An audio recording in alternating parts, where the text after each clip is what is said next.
Hi, it's Fias Tarot. Hello, Cancer placement. So, this is your mid-February love reading. Okay, so, yeah, syempre, before tayo mag-start, kung hindi ka pa nakakapag-subscribe, please do subscribe and hit the notification bell para lagi po tayo maging updated sa mga mangyayari pa lang. Okay, and syempre, kung may tanong po pagdating sa private reading, just message me sa akin pong FB page for more info. Ganun rin pagdating po kay Perception of Light. And syempre, kung may tanong po sa ating all-in-one Evil Eye bracelet, sa ating Evil Eye ring, and sa ating Evil Eye necklace, just message me. Okay? So, yun lang po ha. Okay. Message po ha, hindi po comment. Okay?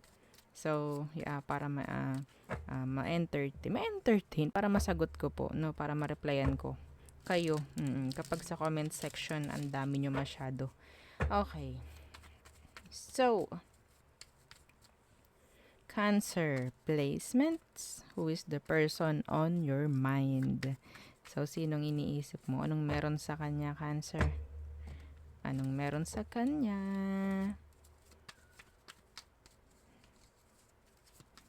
Okay.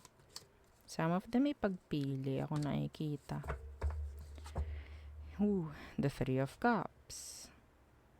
Some of you, this is your friend. Okay.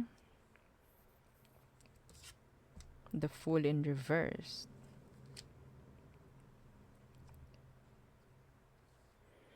Okay. So, I think gusto ng taong ito na magkaroon kayo ng bagong panimula. Pero, being careful like that. Okay?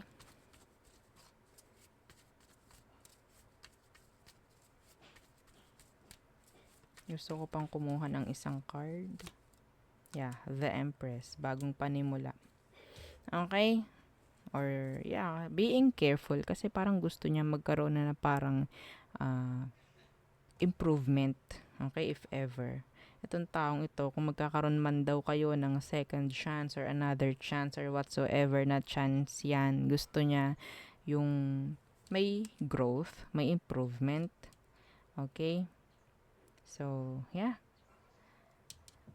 Some of them pwedeng may anak na, babae man o lalaki. Lalaki. Okay?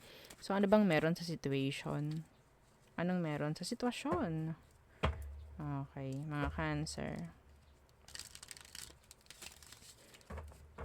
Some of you, this person is pretty or talagang handsome. Yan, mga ganyan. Okay? Beautiful, handsome. Yan.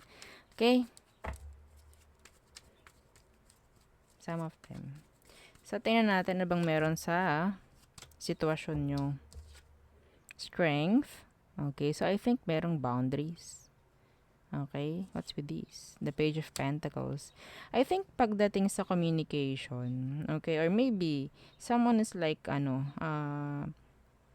immature pa or someone na pwedeng bata. Some of you may age gap dito ha, kung makikita nyo. Ha, ang laki ng age gap dyan. Okay? Yes. Or sabihin natin gap in general.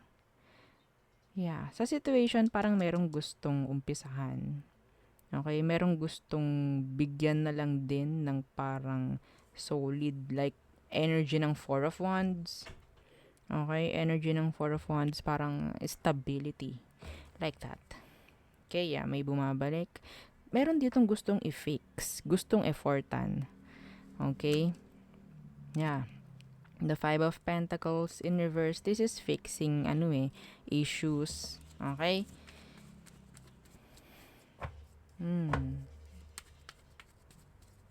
Tingnan natin, ano ba talaga ang emosyon niya sa'yo. Cancer, anong emosyon ng taong to sa'yo ngayon? The Three of Wands in reverse. The World in reverse. Okay, so I think meron ditong meron pa rin kayo still unfinished business, no? So, ang gusto ng taong ito is talikuran na no? Yung unfinished business ninyo. Parang starting over again, yung mga ganyang kanta. And now we're starting. Oo, ganun, yeah. Someone is in love. Someone is, yeah, meron ditong like genuine love. Okay? So maybe, ikaw to, kasi you're a water sign. Okay? So ang gusto ng taong ito is alisin muna lahat ng issue. Or alisin na yung lahat ng issue kung anong meron sa inyo or kung anong meron sa kanya. Mga ganyan. Okay? So, anong next action? Wala na eh. Like, I guess this person, andito rin yung energy ng, forgiveness. Okay, they want to forgive you or maybe they want forgiveness from you. Parang ganyan. Okay? So, tingnan natin ano bang meron pagdating sa next action niya sa'yo. What's their next action? So, I'm seeing here communication, ha? Okay? But yes, this person is focused on, something like, sabihin nating mas importante sa kanya. Okay? Alam niya kung paano i-manage yung mga dapat i-manage. Okay? So, anong next action niya pagdating sa connection nyo? The Two of Swords. Okay? So, there's decision. Yeah, death. So, next action is pagpili. Okay? Kung meron ditong third party, may gagawing pagpili itong taong ito. Ha? May gagawin pagpili. Kasi, the Two of Swords, death, this is ending. This is choices or this is decision. Okay? So, I think meron siyang pipiliin kung ano man. Okay? And may mag-start. May mag-start. Oh. Oh. Interesting. Okay. So, sige, tingnan natin. So, gusto ng taong ito na may mag-e-end pero may mag-start. May mag-e-end pero may mag-start. Ano ba? Nabubulol ako. May mag-start. Okay? So, ano magiging outcome nyo ng taong ito? So, dito na. Outcome/advice, I guess. Okay, Cancer. Outcome/advice. The Hierophant in reverse. If you're not ready, okay, someone is not ready. Yeah, the Eight of Swords. I guess, kung gusto nyo ulit magkaroon ng pagbabalikan, wag munang gawin kung hindi pa totally free yung isa. Hi. Yes. Oo, ayan o. Meron dapat matapos na isang connection before kayo mag-start. I don't care kung sino yung third party dito. Dapat dito may gagawing desisyon, may gagawing pagpili. Okay? Hindi ko alam kung sino. Wala kasing sinasabi. Ang nakikita ko kasi sa taong ito is gagawa lang siya ng decision, may magi-start, may magi-end. Okay? So, ang sinasabi rin dito, kung hindi pa siya ready na mag-commit sa'yo, wag muna pumasok. Okay? Pero, the Eight of Swords universe, sinasabi rito, and this, the Page of Pentacles, open the line of communication. Yun ang nakikita ko. Okay? So, hindi ko tinotolerate ang third party dito, pero yun ang sinasabi ng card. Okay? Kung sino man sa inyo, nung third party, ang piliin, yun na yun. Decision na yun. Kasi ito is decision making. Okay? So, kung meron siyang piliin, kung mali man ang piliin niya, decision niya yun. Okay? So, yeah.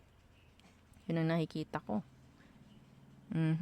Kung yung piliin man is, kung may balikan man na another person, yun ang pinili niya. Okay, maalin? Kasi wala siyang sinasabi rito kung sino ang pipiliin. Pero ang nakikita ko sa taong ito is gusto niya ng growth. Gusto niya ng improvement. Okay? Gusto na parang meron ng i-fix na something na nabuwag. Parang ganyan sa past. Yan o. Merong hindi na fix sa past. Okay? Yeah, and the Two of Wands universe. This is decision. Yeah, the Sun. 'Di ba? Ang ganda. Kung makikita nyo. I think kasi kung ano man ang kalalabasan nito, sa ikabubuti rin. Or sabihin nating napag-isipan ito. Napag-isipan to ng talagang masinsinang pag-iisip, na okay, hindi naman ito gagawa si Empress ng desisyon na hindi naman ah, sabihin nating magiging okay. I think so. Okay? There, ano eh. Si Empress, ayan yung gumagawa ng, di ba ang kapartner niya is Emperor? Di ba? So, alam niya kung anong dapat, alam niya kung anong tama, alam niya kung anong mali. Para sa kanya, yes, minsan nagawa rin yung si Empress ng mga desisyon para din sa kanya. Yes, sa totoo lang. Okay? So, yun ang nakikita ko sa inyo. Cancerians. Okay, so tayo muna sa all signs. Okay. Anong meron pagdating sa all signs? Again, don't forget to like, share, and subscribe. Thank you. Okay, Cancer. All signs Aries through Pisces. Okay, Aries. So, si Aries parang walang progress, walang improvement with them. Okay. Taurus. So, gustong-gusto nang gumawa ni Taurus ng action sa'yo. Gemini, gusto nilang i-fix kung anong dapat i-fix, pag-focusan ang dapat pag-focusan. Cancer, they want to commit. Okay, they're like ready.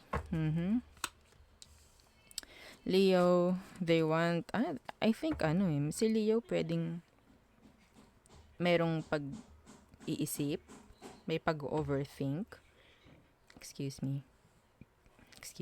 Okay. So, next. Virgo.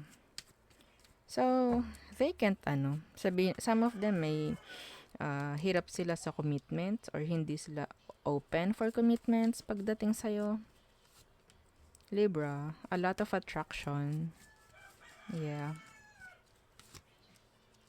Scorpio, they're sad. Some of them may mga tinatago. Pwedeng may takot sa commitment pero gusto nila ng commitment with you.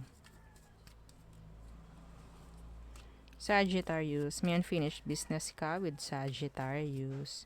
Capricorn. So, si Capricorn, I think, nakatago yung totoong emosyon nito. Okay? Aquarius, ready sila na mag-take risk pagdating sa'yo. Okay? Pisces, so, nilalayuan ka ni Pisces.